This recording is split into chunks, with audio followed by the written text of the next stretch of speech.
Tell me what you even hearing. You're the only one losing. Can tell if it's make-believe or I'm in a dream. Been here 1,000 times. Happy up until the morning. Calling out without a warning. Can tell if it's make-believe or I'm in a dream. Have I lost my mind? So I'm holding on to the feeling, to the feeling. Even as the flames start to rise, sipping on the smoke with my head high. Heaven only knows I've been through hell and back tonight. Dancing through the tears in my eyes, I just start to fall in distant skies. Take a deep breath again and then I'll realize I'm holding on. I'm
Hello, hello.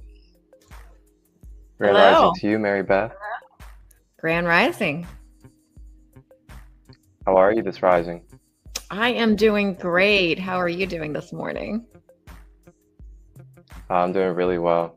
I'm really looking forward to this space today as we talk about some topics that, I feel like are really big topics in the spiritual communities right now, as well as just in overall, holistic and healing approaches to life.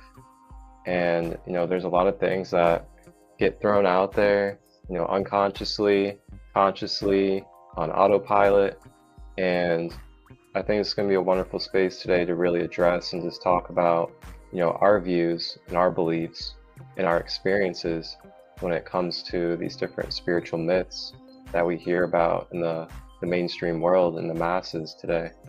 And welcome to everybody else that is tapped in as a viewer in the audience on Facebook, Instagram, and YouTube. And my name is Marcus Christolight of Sacred Light Healing and Wellness. And then over here is my co-host, Mary Beth Strutter with Day One Life Coaching. And grand rising to you, Eduardo. Good to see Hi, you, Eduardo. brother. Good to see you. Eduardo is a traditional shaman from Peru. Oh, I that is in the love it. States that I've met. Yes, very good brother. And he does a lot of beautiful healings of the Peruvian tradition. Nice. Welcome. Yeah. So today we're going to be talking about spiritual myths, just as I said a moment ago.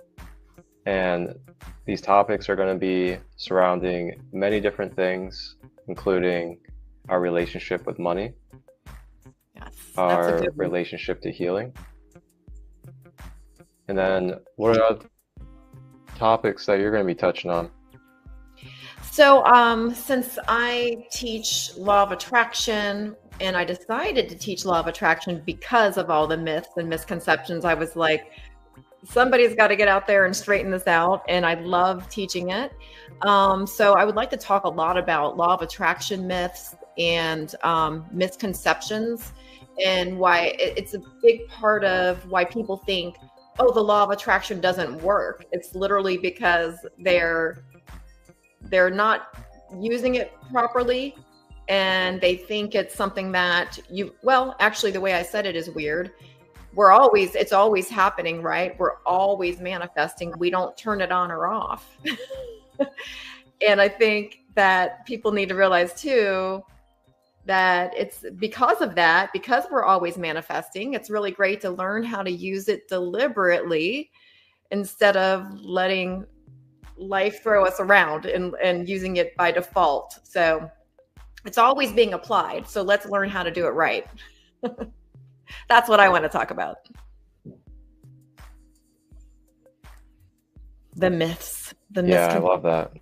You know, there's a lot of mainstream, a lot of misconceptions, a lot of mainstream propaganda, and a lot of other kind of capitalistic like things that go on when it comes to man and the law of attraction. For sure. But yeah, that's gonna be really great to talk about, because not only will you be talking about that, but I'll also be able to complement that with visually showing how our electromagnetic system functions as a human being and its relation to attraction and manifestation. So I really look forward to that. That's a really good point, because I think a lot of people think it's you know, a religion or they'll think it's like not Christian, or they'll think it's evil or things like that. And it's just a universal law, like the universal law of gravity. We don't get to decide whether we're, you know, I'm not going to apply gravity today. Today I'm going to be anti-gravity. You know, it's nothing to do with religion, and it's actually, like you're going to talk about, I'm sure, is ancient esoteric wisdom that has been forgotten. Yeah, it wasn't called law of attraction back then, right? Back in the but that's what it's been marketed as, is law of attraction, the secret. But this is ancient wisdom that has been forgotten and even hidden from us to disempower us. So we're bringing it back, and but not in a capitalistic way. Just, we want people to be empowered again.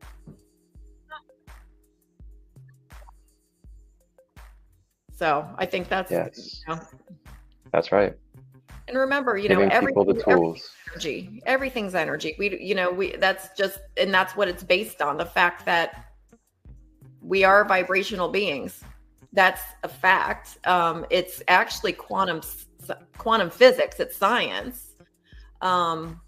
So, but it does look magical, and it does look woo-woo to people who don't understand that we are vibrational and energetic beings. If they don't understand that we can manipulate energy and that we have control over our frequency and over our day, it can look woo-woo and magical, but it's just because people don't understand. It's who we are.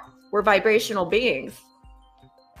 And we need to learn we want to learn how to manipulate our frequency and our energy, and have better outcomes in our day, and attract things that we want instead of things that we don't want throughout our day. Look at that. Absolutely. Could not agree more. So yeah, with that being said, if you want to keep it flowing and get going into the conversation, feel free. Yeah, I took notes, so I didn't want to forget for certain things. First thing I think I'm going to say, though, off the top of my head, is that a lot of times when we think the law of attraction doesn't work for me, it works for other people, but not me. That's because we all have a different point of attraction. So everybody's different. And it's really based on our belief systems, our personal belief system. So that's going to be different for different people, because it's everything that we were taught from birth. All of our programming is going to be part of our personal belief system. And then also we're going to have a momentum. We're going to have a momentum on different subjects. So like, you could have a great momentum when it comes to money, like we're going to talk about later, money, attracting money, you know, but a horrible relationship on other subjects, like let's talk about relationships actually as the other topic. You could have a really bad momentum because you had past toxic relationships and you don't have trust, and so you could be actually pushing away things based on that momentum. Momentum's another word for law of attraction. So there's our programming, our momentum on a specific subject, and then also how we feel right now. How is our current frequency? All of those things affect how we attract and manifest in our day.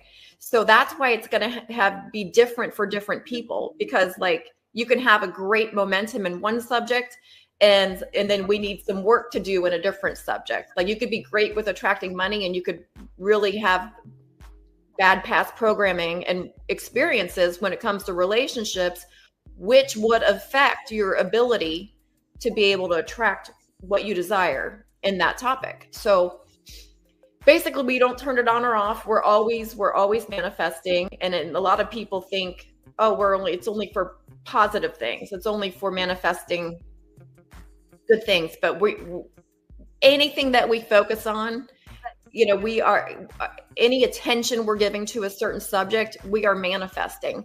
So it's just really important to be mindful of this and to really pay attention to what is my daily focus? What is my focus minute to minute? Really, it matters. So it takes action. One of the myths is that it's just like we could say positive affirmations or sit on a meditation cushion and things are just going to flow to us. But that's not how it works at all. There is no law of attraction without action. We got to actually take action. And it's also a lot about how we feel. The way that we feel is really what's putting out that vibration into the world. That's our frequency that we need to tune into. So if we could sit there and say a positive affirmation, but if we don't feel it, if we don't have that mind and heart connection, there's going to be a wobble, because we could say something, but if we don't feel it and we don't believe it, we got to believe it's got to be within our personal belief system in order to attract. It really does. So that's why you're seeing different people with different outcomes, is because we all have different personal belief systems, right? So that's a big thing. And I think another myth that I really wanted to get into is from the Essenes, the 7 mirrors. Are you familiar with that, Marcus? No, I'm not actually. So one of the things that is super important, and I was tripped up on for years about this, it was like that little piece of law of attraction that it didn't make sense to me, and I couldn't figure out why. But because I used to be like, oh, well, we only attract what we are, right? But that's not true at all. We attract anything that we have an energetic spark with. So I used to have a really big energetic spark with narcissists, because I would judge them. So anything that we judge creates an energetic spark. So you want to be careful what you're judging and who you're judging, because that creates this energy, and they're going to show up. Exactly what you don't want is going to show up. If you judge something, you've got a spark, they're going to start lining up for you. So I had to go through like a judgment detox, because I kept recreating that same experience over and over again because I didn't get rid of my judgment. And so I would judge liars and I would judge cheaters. And I was like, why am I attracting this? I'm not a liar. I'm not a cheater. What the hell? And so I was attracting it because I was so judgy of it, because I had experienced it in my past. So I became real judgmental. And so I had to really go out of my way. And it's some work, you guys. There's some work on this journey. It's not like you just quit judging things overnight. Like it takes some really self-development and personal growth work before you can get to the point where you can just you will get to a point eventually where you stop judging and you have compassion actually for these people. Why do people feel the need to lie to you to get love, for instance? Like we were all born a clean slate, and things happen to people. They're the way they are for a reason. So learning how to forgive is a huge part of the journey of learning how to be a better attractor in your daily life. Forgiveness, not judging, and that's of others and of ourselves too. We really need to forgive and love ourselves, and we will become better at attracting things that come to us in our life, our frequencies. So you can think of your frequency as a radio station. Like, the most simple way to think of it is, what station are you tuned into?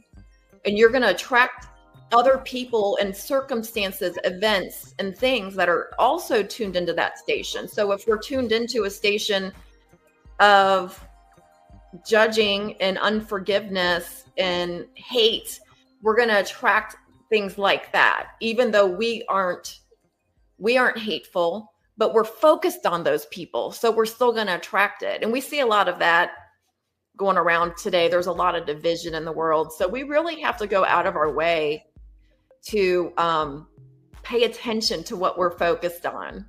You know, I don't watch the news.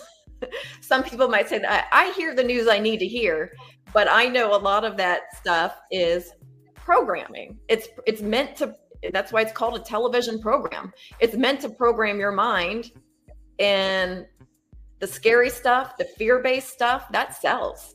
And that's why that's going to be featured most of the time. So I don't fill my head with that stuff, because it's going to put me on a frequency that I don't want to be on for the day. I want to attract well. So if I'm sitting there focused on hate, division, politics, fear, war, child abuse, like all day, how is, and there's nothing I can do about it. I can't control this. How is that going to how am I going to be tuned into a good frequency? I do think we should tune into things that offer us solutions. Okay. So if we're watching something informative that's solution based, I'm going to watch that one, right? Because they're giving me ways where I can help, where I can fix things. That's not the news. They're not solution based. They're just throwing out fear at you. Would you agree with that, Marcus? The fear based. Oh, yeah.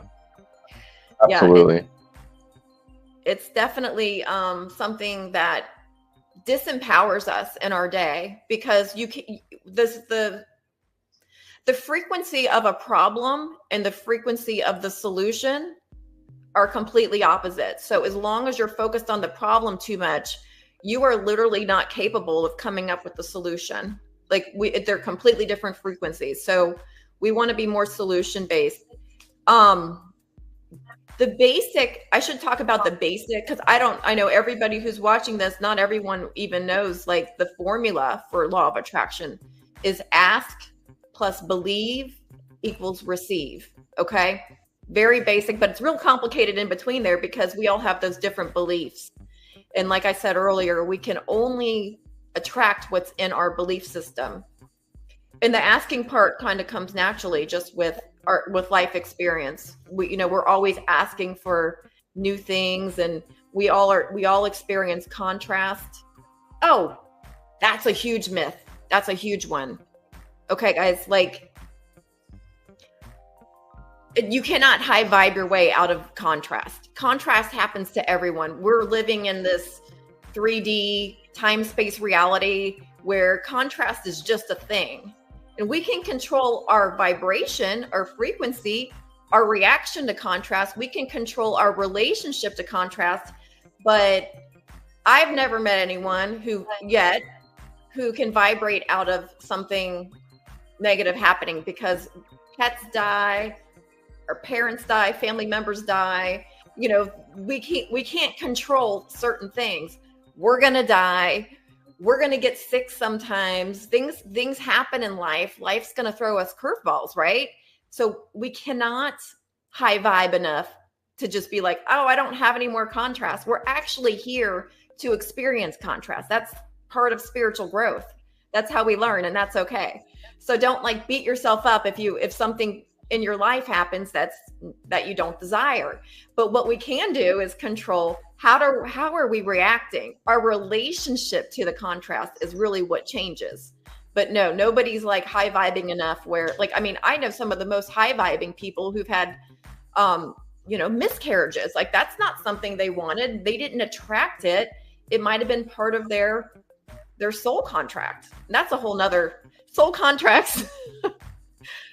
That's a different episode, probably. That's pretty deep. But yeah, we don't know what we don't know.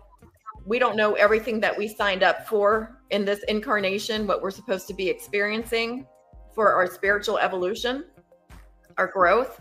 So just because we experience some contrast in our day doesn't mean we did something wrong. So that's a huge myth I like to dispel, because that one can, people can beat themselves up, I think, if they feel like, well, why did I attract this, And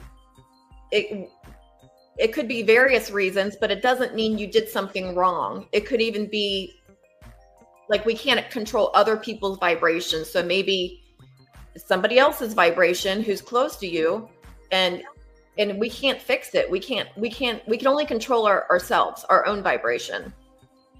So, but what we can do is help with our subconscious patterns each day, be really mindful, get out of autopilot. Most of us are living on autopilot, thinking the same thoughts, feeling the same feelings as the day before. And then we wonder why we haven't changed. We're living on subconscious programming instead of being conscious creators. So I think that's what Marcus and I want to help people is be conscious creators, be aware of what you're doing and mindful of your thoughts, of your focus. Focus is so important. And then you're going to start to attract better just once you start to change that momentum that you have and you change your point of attraction. We can change that. It's something we do every day. It's not just about, it's kind of like working out. You don't work out and be like, okay, I got my perfect body now, I'm done. It's maintenance. You do it every single day, to maintain that frequency, to maintain that body. This is stuff that, I know Marcus has a big thing in the mornings. He's got stuff that he needs to do to prepare for his day. I have stuff that I do every night and every morning as well to set up my day for success, to raise my vibration. Like it's different for everybody. I guarantee Marcus's morning routine is not the same as my morning routine, but we got to find what works for us individually. So I've rambled a lot. I'm going to let you talk for a little bit, Marcus, and you could comment on some things I said, or you could go on your own, talk about the money thing. Yeah, for sure. Yeah, thank you. So I'm going to go ahead and kind of give some deeper details on how this stuff all functions in our everyday human life on a multidimensional level, and as well as kind of visually explain and show you guys, just how our magnetism and how our electrical and energetic system works as a human being. And then I'll give you guys very nice detailed looks into the chakras, as well as how to really become aware of why, one of the most important elements of your attraction and manifestation is your temple. It's your vessel. It's, how clean, how light is your human vessel, whether it's mentally, emotionally, physically. Are your organs healthy? Are your glands healthy? Is your blood flowing properly? These things all contribute, and they're all tied in. So we're going to begin with this image here. And this image is a very well laid out image that shows a few different things. Some of those things we have showing basically how the movement and the flow of our energy and electromagnetic field flows through our human being. If you guys look over here at this colored image with the human body, the chakras, the rainbow colors going up and down the middle column. And as you can see, there's kind of like vortexes of energy coming out of the top of the head, as well as down below the feet. And then all around the human body, you can see that there's basically this egg shape. And this egg shape is your aura. This is your whole entire energy field. And then within that outer layer of the aura, there are many different layers, or what we call bodies, that make up our whole entire human being. So oftentimes we may think, or we may be taught to believe, that our human being is nothing but the physical body and that's it. But in actuality, and in a higher reality of what we actually are, we are multidimensional. We have a physical body, and we also have other subtle bodies as well that are all contained together that make up our human being. So the physical body is actually the most dense, the most lowest vibrational form of our human consciousness. So when we put that into perspective, and if we are programmed to only perceive and to only believe through a perspective of being just our lowest form of ourselves, or the most dense version of who we are as a human being, then we're going to put ourselves in the perspective and into the experienced reality of only being that lowest and dense form of ourselves. Therefore, we put our own self into a limited mindset, into a limited state of being, all due to our own free will of choice, consciously or unconsciously. If we're identifying only as Marcus, if we're identifying only as Mary Beth, and that is all we are and all that makes up our soul and who we are as a dimensional being of light, then we are going to limit ourselves and only experience through the lens of that illusion, that dense form of being. Now, there's different ways that you can perceive life out of your own free will. You can either perceive like that, just believing that, hey, I'm Marcus, I'm a pizza delivery driver, I live, I die, I go to heaven, I go to hell. That's it. And that's absolutely valid. It's all free will. Or you can choose to perceive in a way more so like, I am a soul, I am a spiritual being, I am part of the Creator, I am a part of creation that is experiencing a temporary experience through a human lens, through a human being, through a human avatar. And I am more than that avatar. I am the experiencer that is experiencing through the avatar. So when we shift to that type of perspective, then we're raising our own mental frequency into a perception of a higher vibration. Then we start to perceive and we start to go about life from a higher perspective due to, out of our own free will and mentalism, the law of mentalism, the first principle of the Kabbalion or the Hermetic principles for those esoterics out there. The first principle is the law of mentalism. Everything in the universe is mental. Everything in consciousness is of mental. So anything that we are experiencing is of the mental. It's of the mental vibration. This is why we're able to time travel. This is why we're able to astral project. This is why we're able to dream and then all of a sudden manifest those dreams, because we're mentally traveling to different dimensions. And then through those travels, we then mentally pick up on the information or the codes, and then we download those information and codes through our mind. And then through our mind, it filters into our emotions, which is the emotional body. and then it filters into our physical body, where we then start to sense and feel that information. Now, all this information, it's all here already. Everything is now. It's a quantum field, and we are just quantumly, energetically, through moments, connecting with time and space through different frequencies and octaves, and we're downloading it through our vessel. So that's what this diagram also shows you here, if you look. If we go back to the colored image that I was speaking on a moment ago. So when we move through time and space here in this earth realm, we have this multidimensional being here, and we're carrying around this energy field, this toroidal electromagnetic field everywhere we go in every moment, including right now.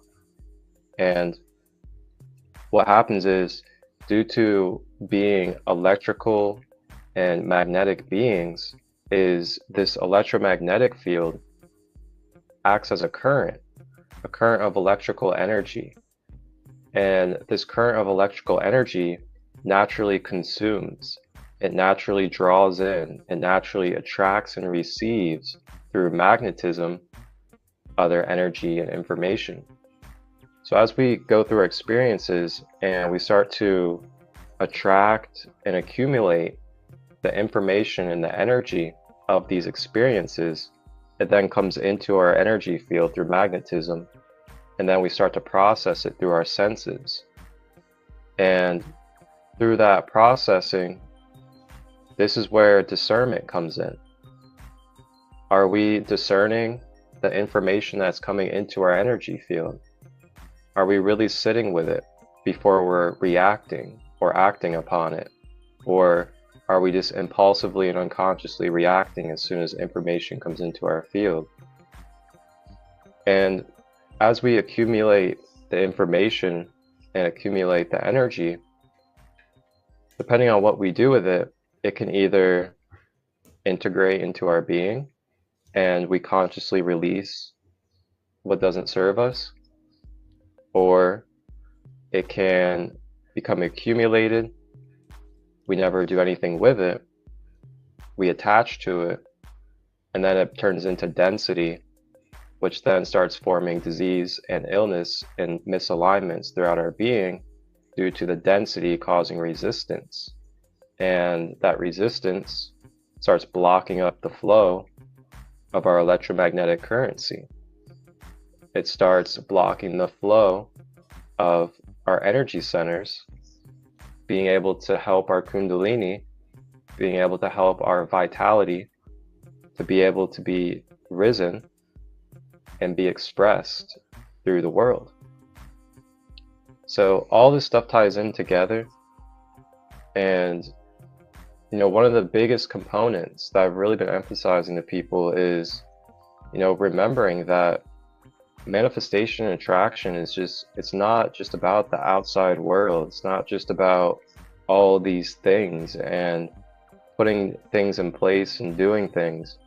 It's also about your temple and how clear and how activated you have your centers and your meridians, and your consciousness and chi is able to flow through your body, because that's where your natural conscious magnetism comes from.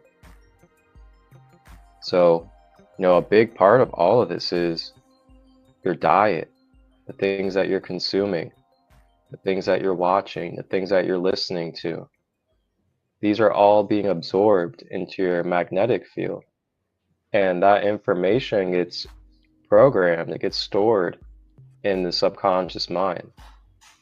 And if we're not doing any subconscious reprogramming, we're not doing any pattern breaking, we're not doing any affirmations with actions, then we're more likely to have those things that we've been accumulating to stay in repeat, to stay in patterns and loops through our subconscious mind. And then through the subconscious mind, it can turn into cognitive distortions. It can turn into projections of false realities, as well as a lot of other things. So I want to go ahead and move over into the next image.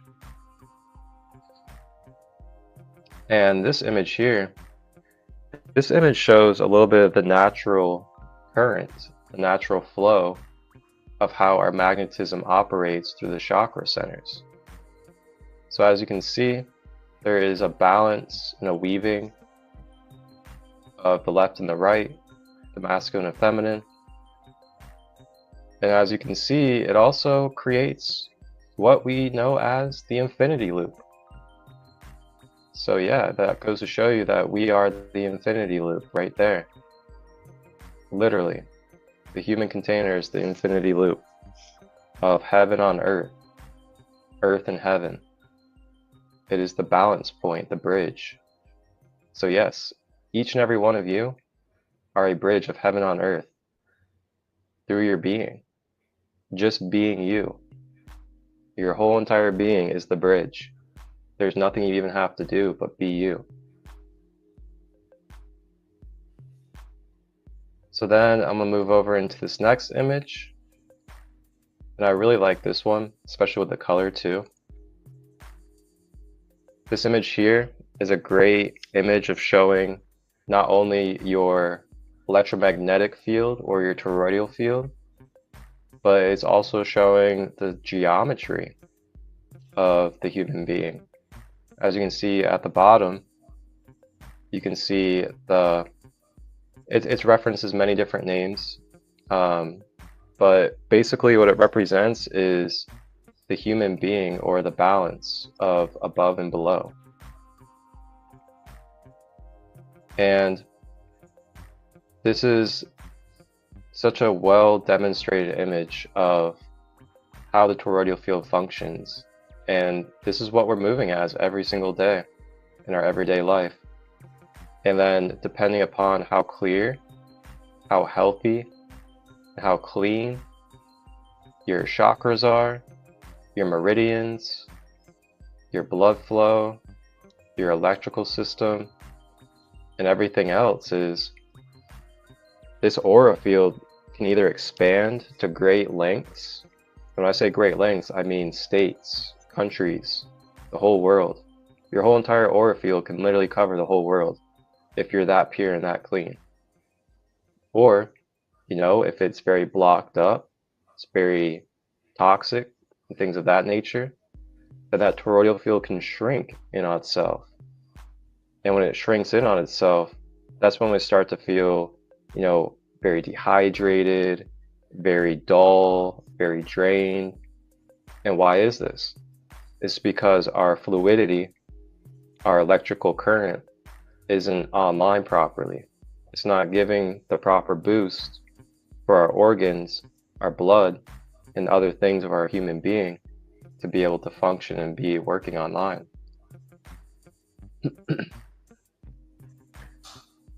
So then here, I know you were talking a little bit about focusing and chords.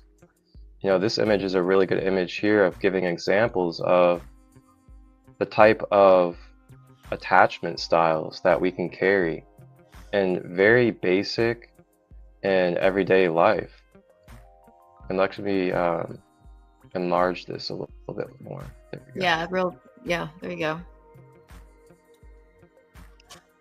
So what you can see here is a very great example of type of chords and attachments we can create with a loved one. So for example, this would be tied to the crown chakra. The example of I own you, or basically claiming dominance or claiming that you have ownership over another person or another being. That it can actually create a distortion. It can create an unhealthy attachment style because it's not the higher reality of the truth of what we're here as and what we're here to be. Nobody owns anybody. We are all sovereign beings that have our own individual unique blueprint, and we are sharing that in collaboration with each other out of our free will.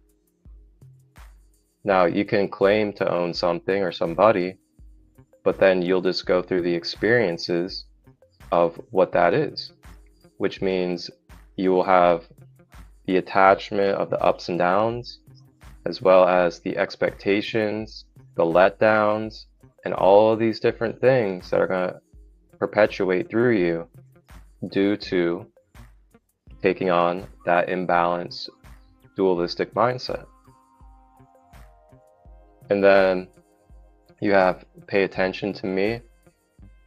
So, taking away the other person's focus or taking away the other person's attention of, taking care of their self, prioritizing their well-being, doing the things that help them be their best version, but instead having them focus on you and making it about you only can create a very severe imbalance within a connection.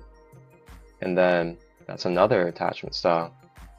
So we can keep on going through those if we wanted to, but it's kind of pretty clear cut on how this happens. And what you tend to see is when we base life off of these type of expectations or controls, we end up setting ourselves up for, a lot of failures, a lot of struggles, a lot of pain that is just ultimately not even what we have to do when we really understand that we are free will beings as individuals that are sharing equally as two beings our energy in exchange with each other.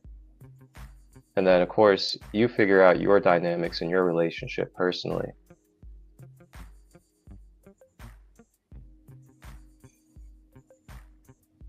All right.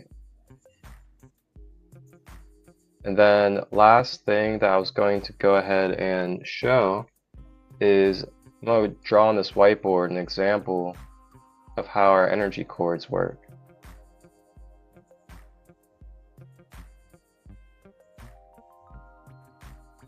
So you have your human being, then you have your energy field,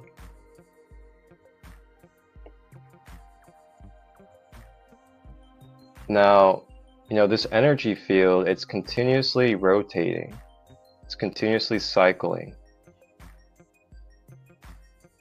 I'll go ahead and draw the middle column as well.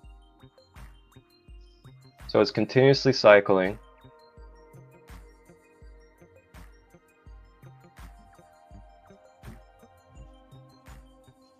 And the key is we want to be able to maintain this.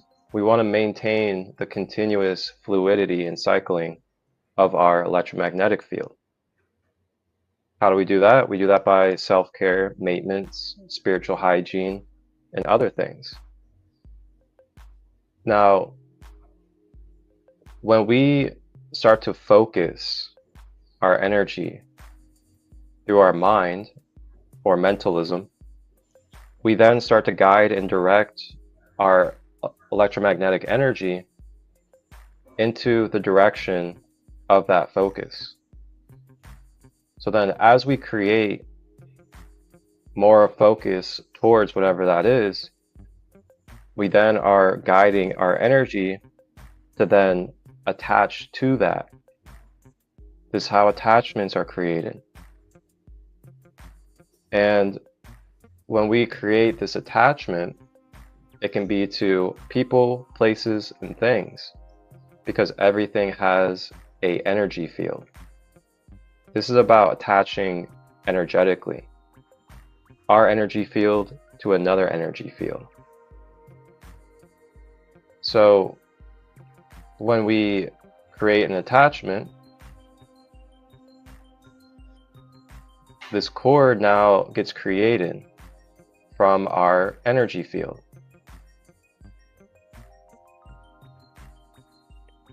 Now say this attachment is connected to a bunch of pills and a bottle of alcohol. That's my bottle right there. Ooh, I'm glad you brought up alcohol too. I'm going to get into that in a minute when you're finished. So say you have this attachment cord energetically. Keep in mind again that this is energetically, not physical. you have this energetic connection to this, you're now beginning to siphon out your own authentic energy to this outside source through this cord. Because as you remember, it's a continuous rotating in motion energy field. So with that being said, if something opens up in that energy field and then a cord gets created, then that momentum of energy, when it gets to that spot of rotation, is now going to start siphoning out through that cord, through natural movement. So as it goes through this cord, you then start to give that energy to those substances. So as you're giving your energy to those substances, number one, you begin to drain your own energy. And then in exchange, you're going to get in return the frequency and the authentic energy of those substances being returned through the cord into your energy field. So this is where discernment is super, super key when it comes to our attachments and what it is that we're focusing on. This is why we say, in our human clichés, if you don't want something to continue or you don't want more of something, then take your attention away from it. We say this for a reason. There's some realness behind that.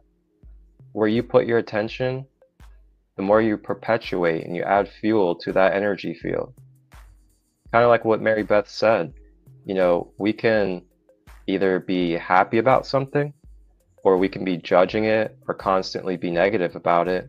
But either way, we're projecting and focusing our energy field to that item or to that thing. No matter if it's positive or negative, the energy is neutral. The energy is what it is. And if we're focusing it on that, we're creating a more deepening cord from this energy cord that we're forming. So when we're receiving back from something like these substances of very low vibration and frequencies, we receive back those same frequencies from the substance in exchange for our authentic Christ conscious energy that we're giving. So then what can happen is you can become very polluted, your vibration lowers, you can become possessed, you can start attracting entities and other things that are of that vibration due to your embodiment and the frequency that you're now embodied in your aura. So now I'll give you guys a little bit of contrast with this example. Say if the substances that you form an attachment with is a very temporary attachment for a one-time plant medicine ceremony.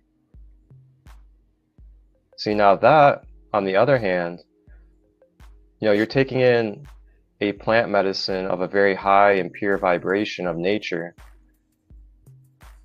while giving away your energy in exchange for the medicine properties of that. That's a whole nother ball game. Now you're going to receive in return the medicinal properties in the energy field of that spiritual medicine.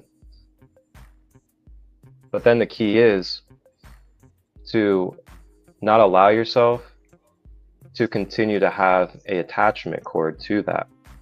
I'm glad you said that. There's a lot of people who get addicted to plant medicine. Like I'm seeing it left and right to where it's literally being abused and they can't see it. They can't see the addiction. Yep, exactly. And that's more deeper things to touch on that we won't be touching on right now in this session. But yeah, so just keep in mind, like, it's not just like you can't have attachments or attachments are bad. No, we're going to have attachments. We're human beings. We're meant to have attachments, but it's about what outlets, what resources are you attaching to? And are you being extremely out of balance with your attachment to where you're becoming codependent or narcissistic? Or are you just in a neutral attachment because you're just giving and receiving from a healthy place? It's a big difference. So last example I want to give here is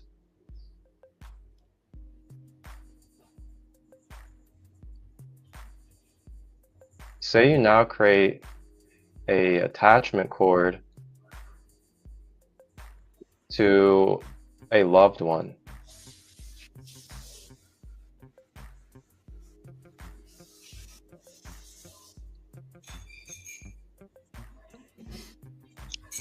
Now this can go many different ways, of course, because there's all degree of frequency. But what can happen is if you have an extreme attachment where you're constantly giving away your energy to this person and they're not giving back, or they're just taking from you, then what happens is you're continuously draining this energy out to them. They're receiving the empowerment of your authentic energy, and then they're just continuously consuming it. This is what you consider what you can call a vampiric-like energy, or a succubus-like energy.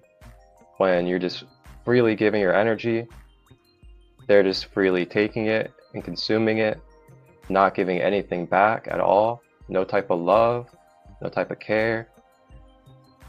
And then this can also be in alignment with codependency. When we are extremely attached to somebody or something, it can start creating codependent dynamics of experience. Now, say you're giving this energy to a healthy partner that continuously likes to give their love to you and be of equal exchange, then it just continuously becomes a fluid rotation between each other of support. And then last thing is cord cutting. So when we cut these cords, and a lot of people I think have misconceptions of cord cutting.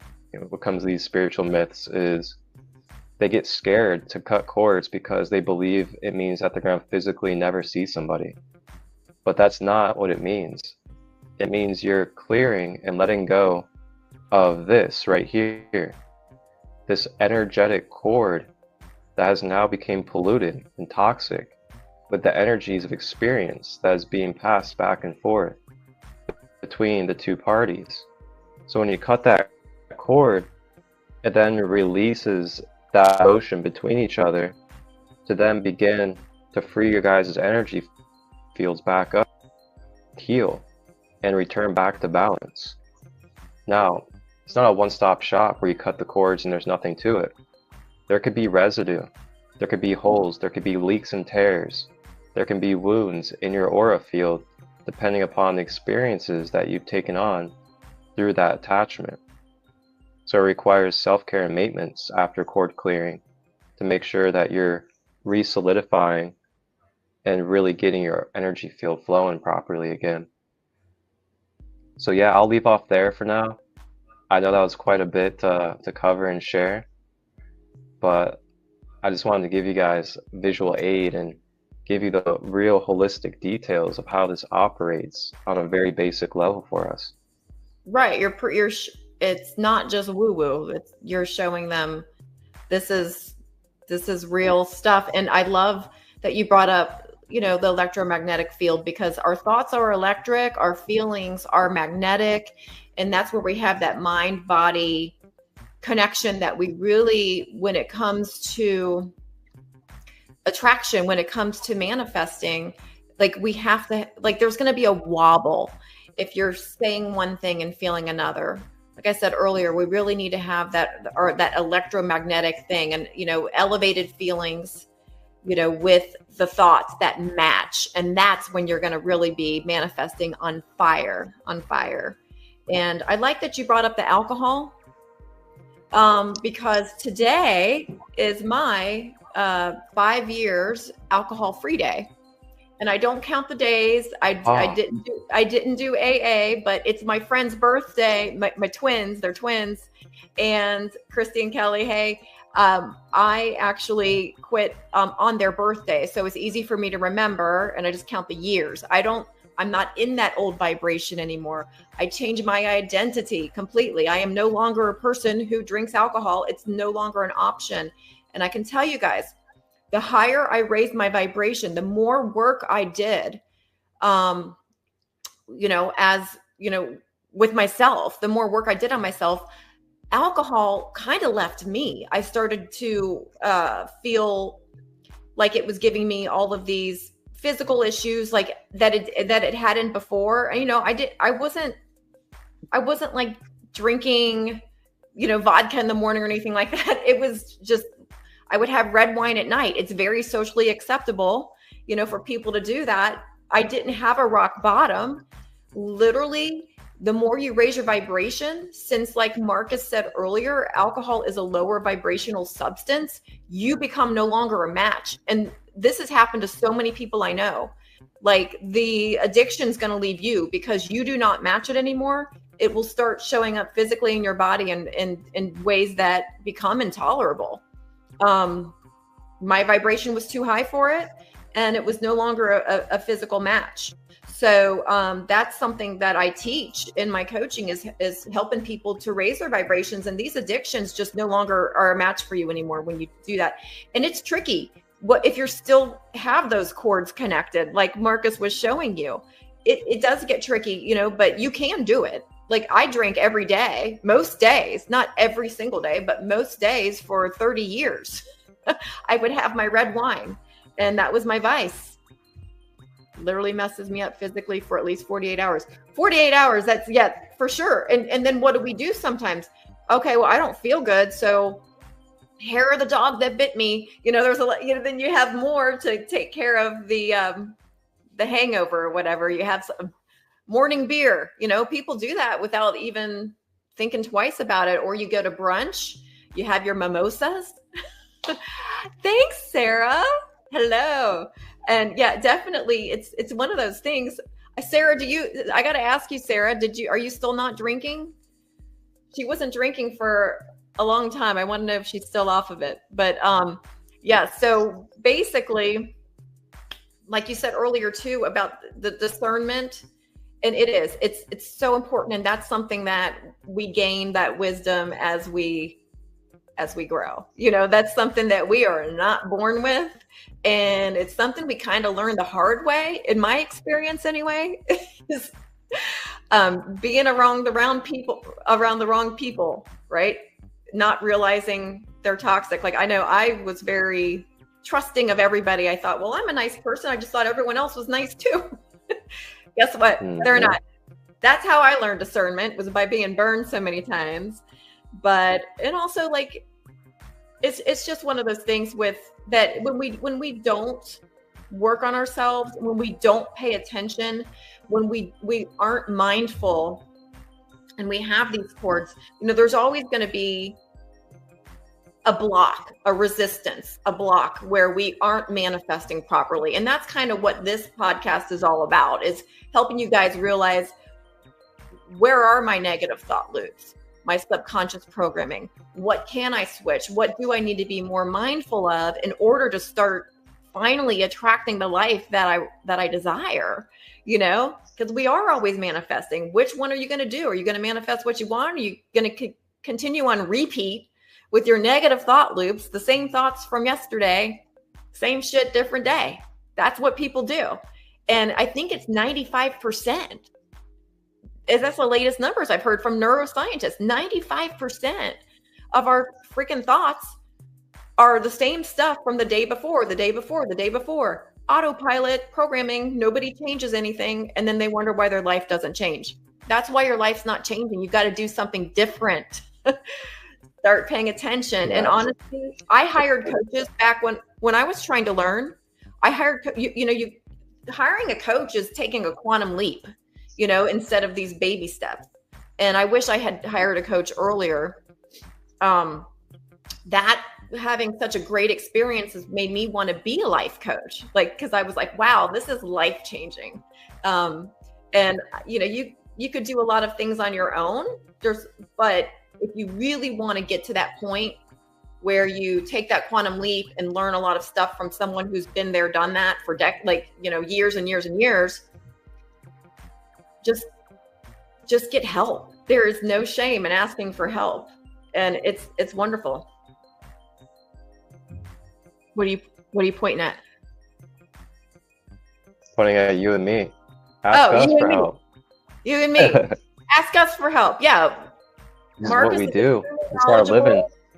Right. And we both have struggled with addiction, Marcus and I both, and we both came out on the other side. And it almost feels mandatory. Like once you heal yourself, like we have to help others come out of it. Right. You know, like, and let's get into money real quick, because there is this thing in the spiritual community where it's like, oh, well, you should just help people for free. Well, if we help people for free all the time, like, you know, it's a thing. Boy. It's a thing. You know, it's a thing, right? And the thing is, why is it okay? I'm from the corporate world. My background's corporate. And why is it okay for me to get paid pushing paperwork around and doing all that crappy corporate stuff that I was doing before? Why is that okay? But it's not okay for us to get paid to help people. Like money is an energy. We are exchanging our time for money, and so that we could help more people. Because if I'm sitting at an office all day to pay my bills, I can't help anybody. I'm stuck in an office in a cubicle. I'm not going back to cubicle world. I want to help as many people as I can. And that requires me be able to have the time, which time and money exchange is okay. And we are meant to be abundant. Yeshua said it. We are meant to be abundant. We are not meant to be, you know, we can really help people more when we have the ability, that gives us the time. And that's really what abundance is to me, is time and freedom. You know, that's how I define abundance, is having that freedom where I can do what I want and need to do, which for me is serving others. But I can't do that if I don't charge for it. So I'll let you take it on. I mean, people gotta think like,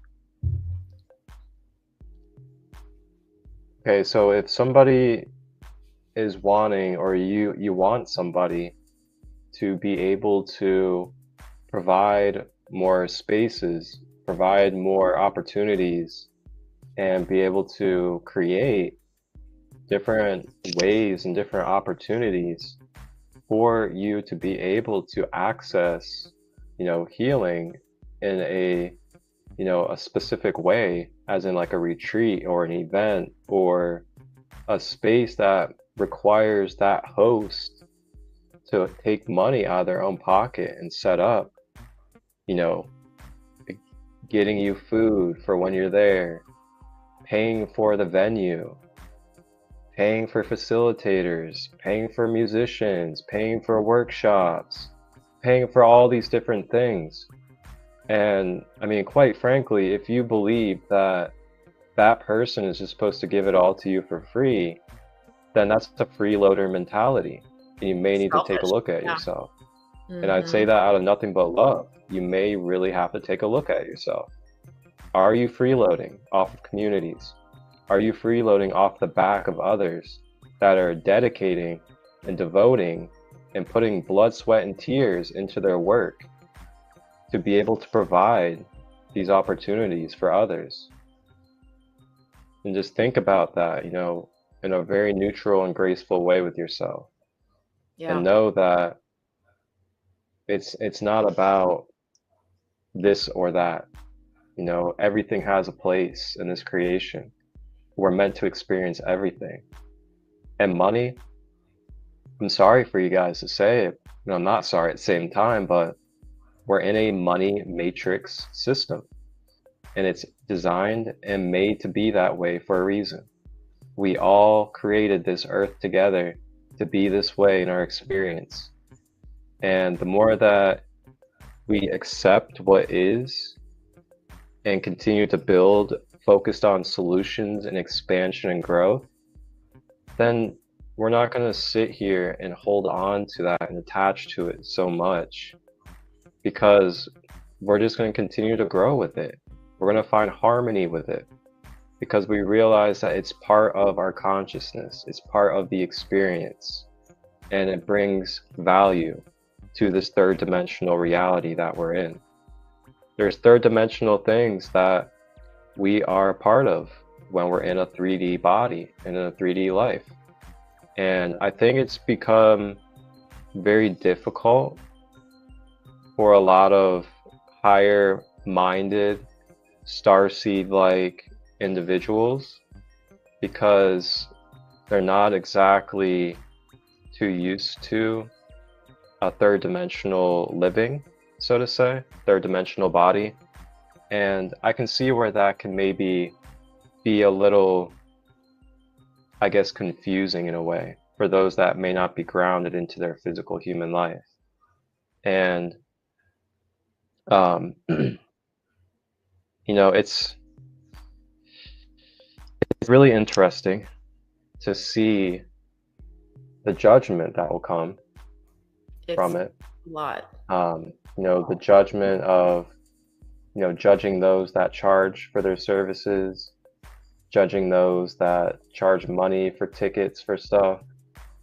And, you know, I just invite you again to take a look at yourself, if that's where you're at. You got to keep the money flowing, you guys. Like, the more money that, when you spend money, it keeps it flowing. Like, money is energy. So holding on too tight to your money is actually a block for gaining more abundance. It really, really is. Like, and even when you pay your bills, like, not even talking about us or spiritual thing, when you pay your bills and you have this like, ugh, like, I have to pay this, you know, attitude, like, you're mad about it. That's not good. You're going to block energy. Yeah, true.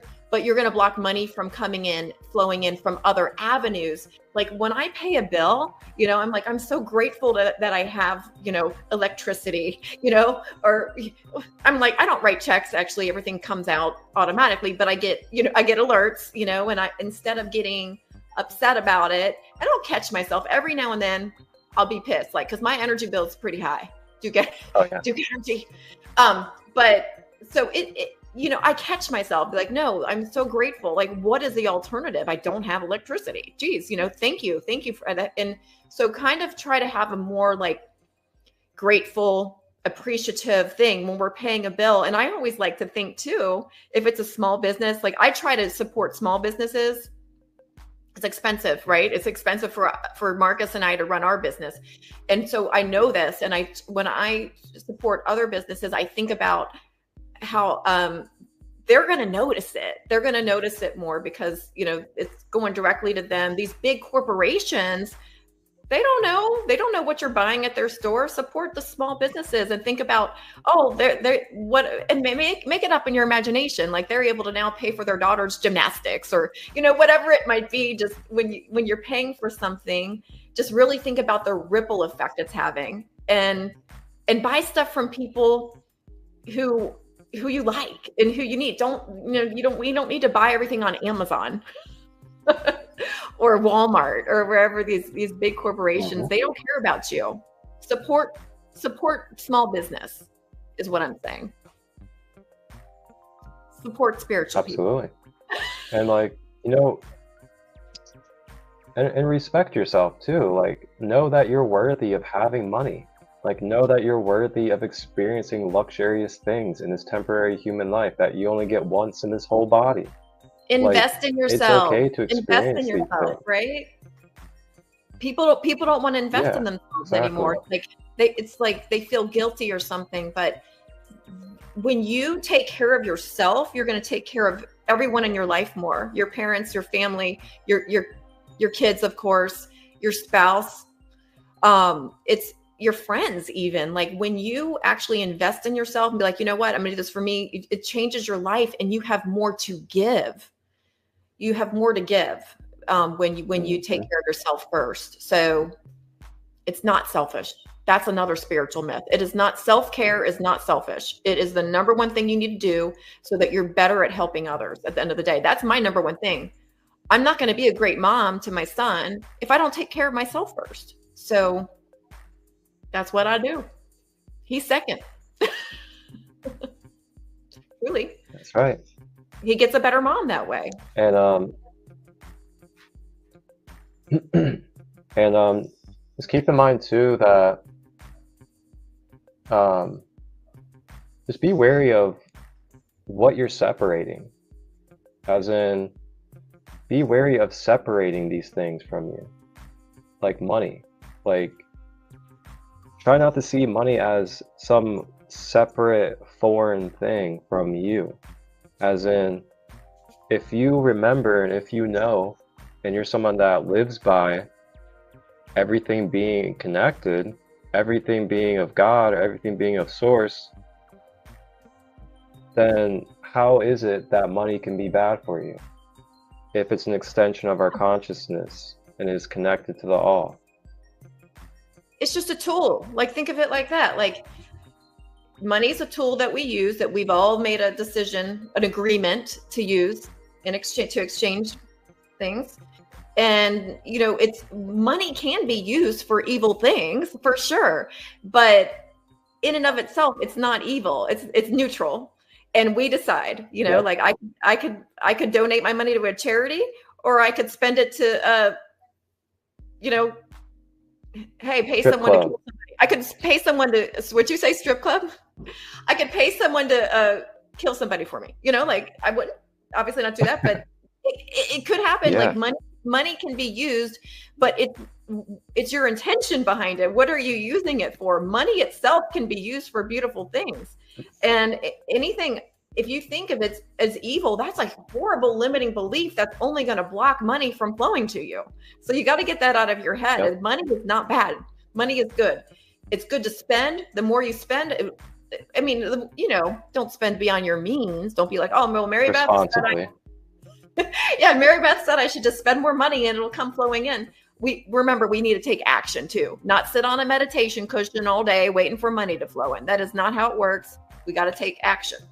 So yeah, but to keep things flowing, the more we hold on to something, that's another law of attraction thing. The more we try to hold on something to something, the more we push it away. Just think about it with relationships.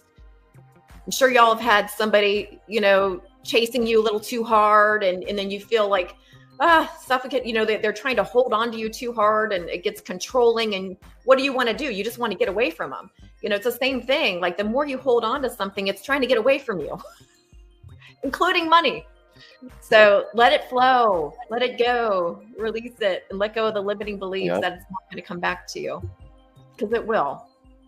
It will. It's hard to believe that before you have evidence. You know, I get it, but try it. Yeah, exactly. And, you know, believe it or not, out there for you guys, like, you know, if we're in a state where we're demonizing money, we're judging people that are making money, we're trying to put people in boxes about spiritual or not spiritual because of money, then you gotta keep in mind that that's coming from a place of scarcity. It's coming from a place of lack, because we're not seeing the wholeness of it. We're not seeing the connection of it all. We're not seeing that it has its own place, that it has a perfect place for people in their lives and in their lives, and just allowing it to be what it is. So gotta keep in mind, like, are you coming from a poverty mindset? Are you coming from a scarce mindset, or a fear mindset surrounding money? Or and that's why you're judging it. Hater. Like, if you're a hater, you are going to push money away from you. If you look at somebody with money and what they have, and I have a trick for you, but you want to look at them with admiration and respect. That is how you're going to, like, you're, wow, you know, like, I really admire that they were able to create that abundance for themselves. And a little law of attraction. I've done a video on this before, but when I see somebody who has, like, major abundance, I don't hate them at all. I just say, that's for me. That's for me. That's for me. And I admire it. I respect Yeah. it. I love it. And that's going to put you in that same frequency. What did they do to get there? Yeah, you want to find out. They weren't haters. I guarantee they weren't haters. You can't Exactly. you can't And attract. keep in mind too, like, and keep in mind too, like if you're someone that, and I've been in this boat too, especially in the last couple of years with moving into independency, is you know, if you're in the boat where you are, you know, struggling, you're working paycheck to paycheck, 9 to 5, and you want to be someone that's just of service and you want to live your spiritual life and everything like that, but then you're just continuing to neglect charging people for your services and stuff like that. But your goal and your whole vision and intention is to not work that 9 to 5 anymore, so you can be of service full time for the collective. But your actions are not aligning with that due to you staying where you're at and demonizing your growth, demonizing your expansion. If you're tired of working a 9 to 5 and you're not taking the opportunity when the universe gives you the opportunity to use your services as your financial revenue, then what good are you really doing in taking the steps towards that goal by staying in the same position that you're in and just making it a hamster wheel, basically? You got to keep in mind, like, in order to get somewhere else, or in order to get where you want to go, you have to let go of what is not getting you there. You got to let go of what got you to where you are now, what is not going to get you to that next level. And that may require taking more action in charging for your services so that you do not have to work a 9 to 5 anymore. And then you can take yourself out of that perpetual cycle of bitching and moaning and complaining. Oh, the system this, my job this, I'm so tired of a 9 to 5, but I'm not out here charging for my services because I'm just freely giving it away and not actually investing towards my goal and vision. So just really think about these things that we may not think outside of ourselves about in our daily life. Because I hear a lot of people, you know, very loving and very beautiful people, really wanting to serve time, not work a 9 to 5 job, but are scared to charge for their services. So it's keeping them in the same looping cycle over and over, to where, you know, they're complaining, they're projecting onto their job, they're now mad at the job that they're at the job, they're mad at the government and all this stuff. But what are you doing to change that? That's it's a form of self-betrayal. Wouldn't you agree, Marcus? It's you're betraying yourself, and just kind of treat yourself the way that you would, like, would you want your child to do that? Would you want your, you know what I mean? That's a good way to ask yourself, or your someone that you love. Treat yourself as good as your best friend, at least, and give yourself the same advice you would give your best friend.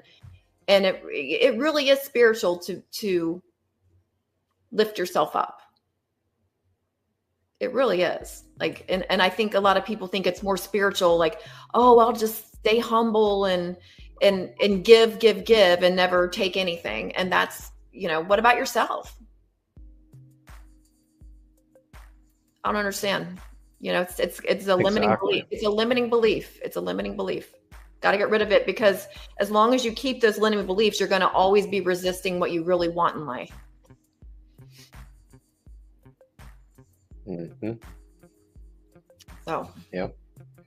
So yeah, just keep in mind, like, you know, if you are someone that is wanting to do these things, and then also at the same time, you know, complaining about the job that you have and complaining about the government suppressing you and all this stuff, just keep in mind and just like take a look at yourself real quick. Like, are you out of your own accountability and responsibilities, taking the actions and taking the steps towards your goal and your vision? Or are you just complaining, staying stagnant, and not doing anything about it with the sovereign I am power that you're birthed with? And we've all judging been others there. and like all this other stuff because, yeah. We've all been there, and I was definitely 100%, like, no one's shaming you. I was in the victim mentality, like, you know, just feeling like the world was against me and holding me down. And really, it's not, it takes a lot of work to get out of it. That's what our coaching's about, is getting people back into their power and not blaming your outside circumstances, because every single one of us has the power to get themselves out of that and out of the victim role. And it really is. My brother had texted me that he asked a question. I didn't see one pop up. I wonder if he asked in the wrong place. Michael Dukes, did you see a question? Maybe earlier, like the beginning of the show? I just saw his text. Oh, here it is. There you go. I let other people's energy disrupt my presence and positive intentions. Hard to shield it for me. I'm very sensitive to what other people are dealing with. Maybe I'm judging them. What do you think, Marcus? Since I know him, he's my brother. That's how he looked when he was little. Oh, okay. And that's his. Welcome, brother. Good to see you. So I'm a very sensitive empath. When I say very sensitive, like, man, someone could literally just say something and it could just trigger my mental thought process into second guessing myself, like that type of sensitive. And with that, I had to learn boundaries. I had to learn how to fortify my energy field. Part of that is grounding. Grounding yourself. Getting yourself grounded daily helps fortify your protection of your energy field. The more grounded you are, the more stable you are. The more stable you are, the more energy is not able to distort and disrupt your energy, because you're stabilized. When you're stabilized, the energies that come by you or come through you, they're able to pass through more gently, more fluidly. Now, if we're ungrounded and we're in a very open space to where we're too open energetically, then we're just unconsciously absorbing energy without wanting to, then we can continue to build up those energies, and those can turn into thought patterns, emotions that aren't ours, and other things that we can then carry into our field. So my biggest thing for me has been grounding. Getting up in the rising, first thing I do when I get up out of bed is, for me personally, is I do a chakra balance meditation. And then after that, I do some yoga. And what that does is it stabilizes my energy field. It grounds it, and it also awakens and activates it. So then I'm grounded in my security and stability. And I'm also present within my heart. And then I'm also activated and connected to higher connection. And through that, I then go through my everyday. I make it a priority to make sure I do these right routines before I start the day. So then I'm not unconsciously absorbing energies. I'm not leaking my energy out to sources that I don't want to. And I'm not feeling tired and drained throughout the day due to this fortification. Now, also, another thing is mental counseling. When I say mental counseling, is knowing how to counsel your own self mentally, which is basically just talking to yourself. So when you have an experience and your sensitivity gets triggered, it's having that ability to step forward in your mind and consciously start redirecting those thoughts, consciously start redirecting what's being told. And with that, sometimes it can be humor, it can be messing around with your own self, it could be kind of acting childish about it. I like to play around like that with myself mentally. So, you know, like if I get triggered about something or something arises, what I'll do is just kind of play around and just be like, what? Like, you're really stressing about this? Like, you're really taking this serious? Like, it's all good. You know, you're all right. Like, just lightening up things like you would with your child or something. Treat yourself that way. Treat your mind like your own child, how you would treat your child if your child was stressed out or if your child was going through something. So, you know, those are some ways that I'll give you. I love that you I mean, brought there's so that many other up. things I can say too. Yeah. I But love you yeah, brought up fun. those are my main ways. That's so important to lighten things up and the fun. And that's another little law of attraction tip for anybody watching is make everything a game.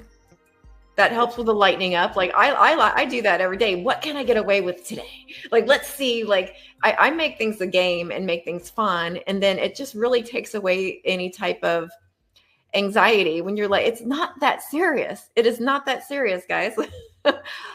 Life in general, like it really, let's make it a game and start your morning out every morning, every rising. Like, what can I get away with today? What kind of fun can I get into? And it really lightens your whole energy, which is so important because that fun energy will attract more fun. And that's what we want. We all want that. So put it out there. So oh yeah, too.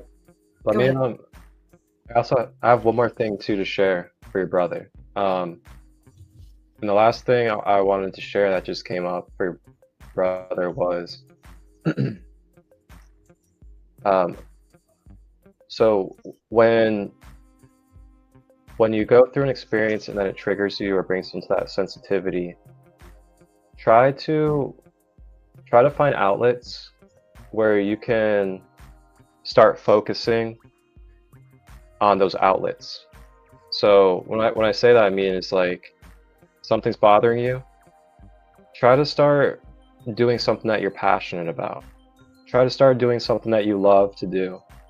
Try to start, you know, focusing and doing something that uplifts you, that brings the positivity out of you. And then allow that to kind of be like your alchemy and your transmutation, to where instead of staying dwelling and focusing on that thing that is lowering us, let's just go ahead and start doing something that's going to get us in action, start building positive momentum, and start giving our attention to something good for ourselves.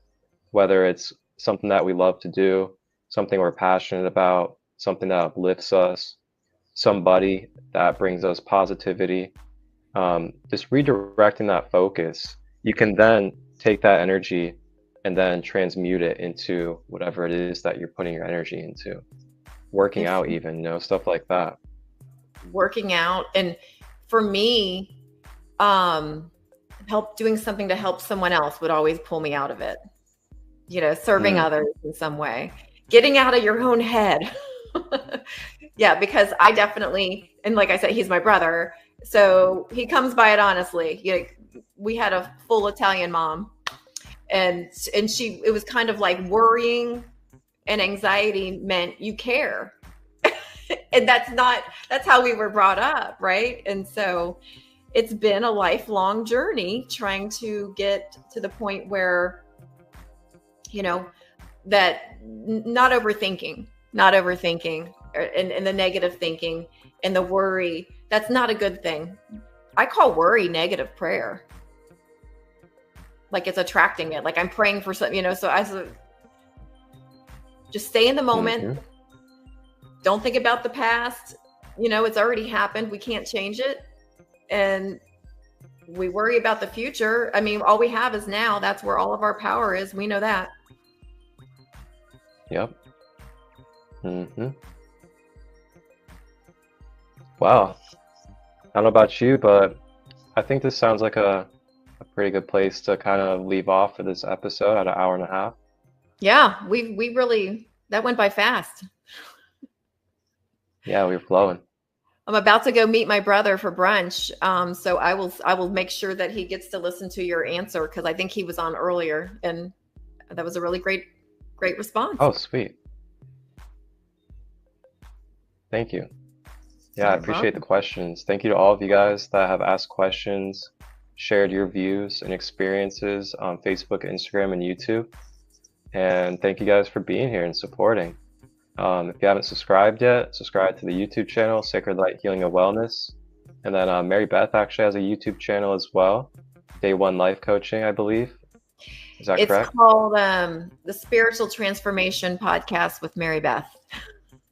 Oh, okay. Cool. Yeah. Yeah, we'll definitely link that in. And then you guys can follow us on any of these platforms as well, Facebook, Instagram. Reach out to us with questions, or if you guys want to book services, we both offer our own things that help you guys with being able to self-empower. And yeah, we'll be back soon with you guys. Bye. Any final words for you, Mary Beth? You got anything coming up or anything you want people to know about? Well, I do have some open spots for one-on-one coaching right now.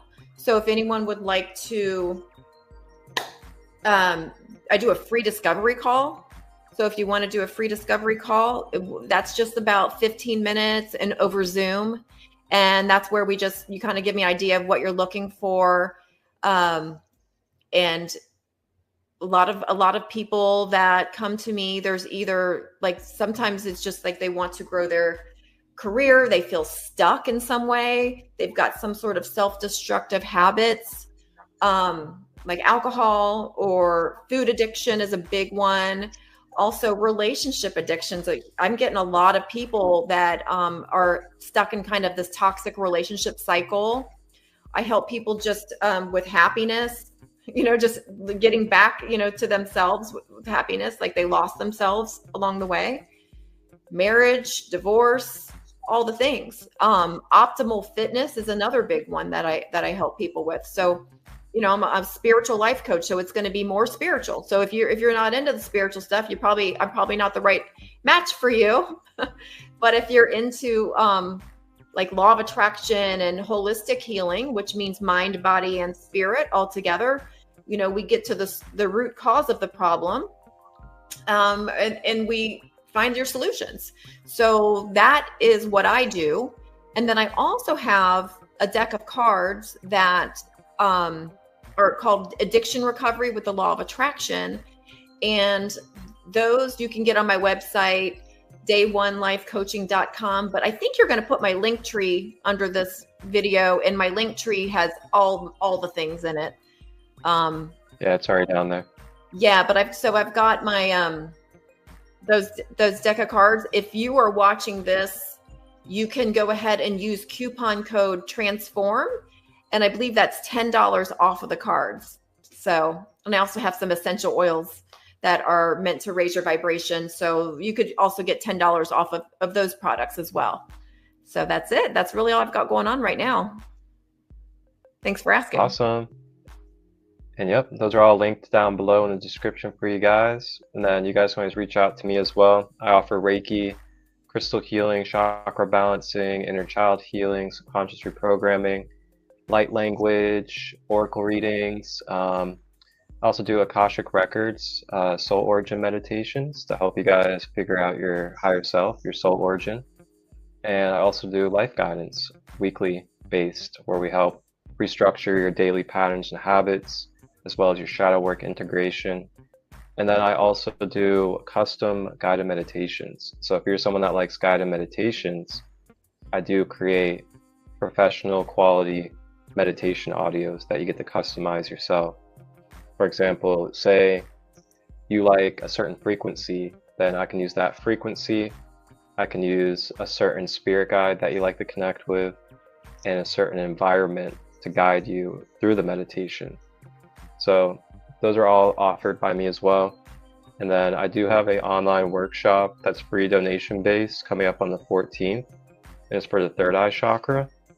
So if you guys are interested in learning about the third eye chakra and how to identify blocks and overactivations in it, as well as receive a third eye chakra meditation, that's going to be on the 14th at 7 p.m. Eastern. You guys can just direct message me for the link, or you can go to sacredlight33.as.me and book there. And then last thing I have is that I'm starting to open up retreats nationwide, different states, soon to be worldwide. And got a retreat coming up in Ohio on October 26th. And then I have a multi-day retreat coming up in South Carolina, November 8th weekend. So that's what's coming up for me. And of course, you guys can just kind of stay in touch and see when I'm live. I go live multiple days a week, typically Mondays, Wednesdays, Fridays, and Sundays. And I talk about chakras and esoterics and other things of that nature. Awesome. Well, Mary Beth, thank you for being here for our second episode. This was a beautiful episode, and I'm sure there's so much wealth of knowledge for people to digest as they move forward. So thank you. Probably got to watch this one a few times. We gave a lot of info. Put it on repeat. Yeah, I look forward to watching this tomorrow. Well, thank you, Marcus, for inviting me. I appreciate it. It was fun. Absolutely. Everybody have a beautiful day. Have a blessed Sunday. Wholeness.